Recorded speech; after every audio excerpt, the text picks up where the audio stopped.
porque nós temos várias situações, né? As violências, né, que são cometidas contra os idosos são várias, né? A situação de abandono, a violência física, que não é tão acentuada, mas a violência psicológica. Mas existe. Existe, sim, existe bastante.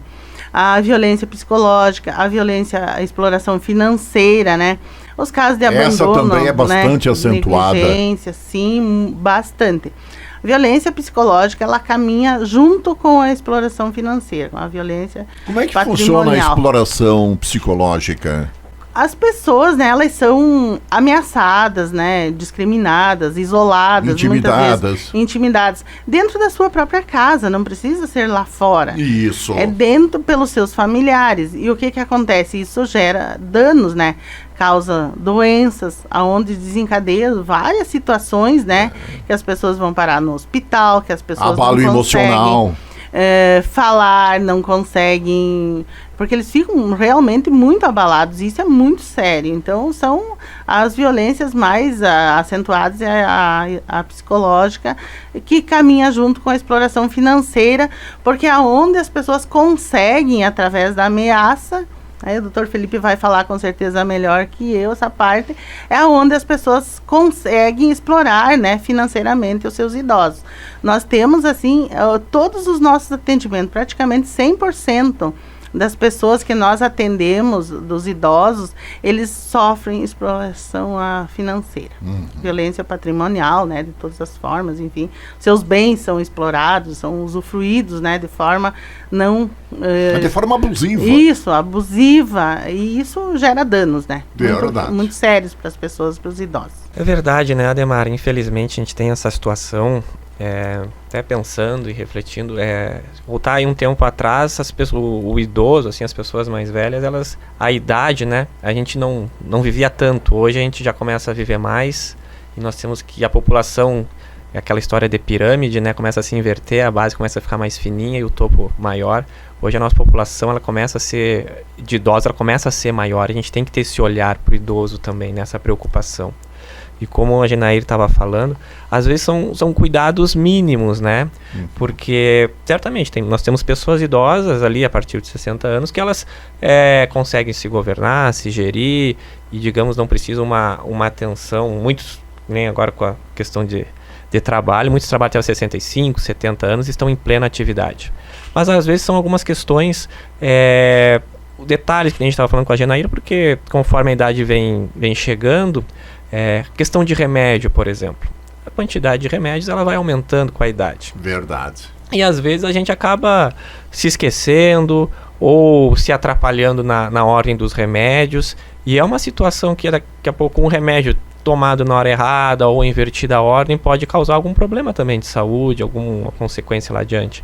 Então, às vezes, é esse cuidado simples de estar ali na hora do idoso tomar o remédio, de verificar com o pai ou com o vô se tomou o remédio certinho, ir ali durante a semana, organizar os remédios, separar direitinho, explicar como é que tem que tomar de manhã, do meio-dia, de noite. São questões simples, assim, que auxilia até pela questão, como a Genair estava falando, psicológica. Às vezes a questão do abandono, o idoso ele se deprime justamente por não ter essa atenção, esse carinho, porque muitas vezes o que ele quer é alguém ali para conversar, alguém que dê atenção, que dê esse cuidado simples, né? Então essa também é uma forma de ter esse cuidado, esse zelo, né? Verdade, verdade. E aquilo que a Genair estava comentando, o doutor Felipe, são vários os tipos de violência. As mais acentuadas, a questão financeira, né? Porque geralmente o idoso, principalmente ali, ele já tem ou é aposentado ou recebe algum tipo de benefício.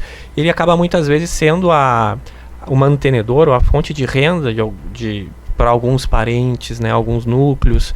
Então, às vezes, algum familiar, algum neto, algum sobrinho, algum filho que não tem uma renda estabilizada, acaba eu vou usar o termo aqui, entre aspas, se encostando no idoso, e aí acaba usufruindo daquele, ou o idoso já tem uma casa própria, ou o próprio idoso paga um aluguel, aí essa pessoa vai morar com o idoso, não paga aluguel, não paga luz, não paga água, acaba se beneficiando, é uma forma de exploração daquele idoso, porque aumenta o consumo de luz, aumenta o consumo de água, e a gente sabe que os valores são caros, né, são elevados, então assim, e aí aquele valor que daqui a pouco o idoso teria para comprar algum remédio, já começa a faltar, a outras questões, então assim, já começa uma exploração aí. Outras vezes o próprio benefício mesmo, a pessoa se adona do cartão do idoso e faz compras. Muitas vezes o que a gente vê é a realização de empréstimos. Os chamados empréstimos consignados. Isso, em nome do idoso, porque aí o idoso ele tem essa facilidade, como ele tem um benefício, então já o desconto já é realizado diretamente na fonte desse benefício, e as pessoas sacam esse dinheiro, se aproveitam e de forma alguma esse valor reverte para o idoso em benefício, para uma melhoria da condição de vida, né? E aí justamente também vem acompanhado com essa questão psicológica, de não dar o carinho, não dar atenção, até mesmo com xingamentos. Denegrindo, ofendendo o idoso, humilhando, e é isso também, a pessoa ela vai se deprimindo e vai perdendo a alegria de viver. E a gente tem que também, às vezes a gente, como familiar, a gente olha e o idoso ele se coloca numa situação porque ele pensa assim, do que a gente vê muito, mas ele é meu familiar. E o idoso ele se diminui tanto que ele entre aspas aceita aquela situação para ajudar, ou não, mas ele é meu familiar, ele é o meu filho, como é que eu vou denunciar, ou o que pode acontecer com o meu filho. Então ele se diminui e aceita aquelas agressões, aquelas situações, e não às vezes não vai atrás, ou não denuncia por receio de alguma coisa que pode acontecer com esse filho, ou com esse familiar que está fazendo esse mau uso, né? Essa violência contra o idoso. Isso mesmo.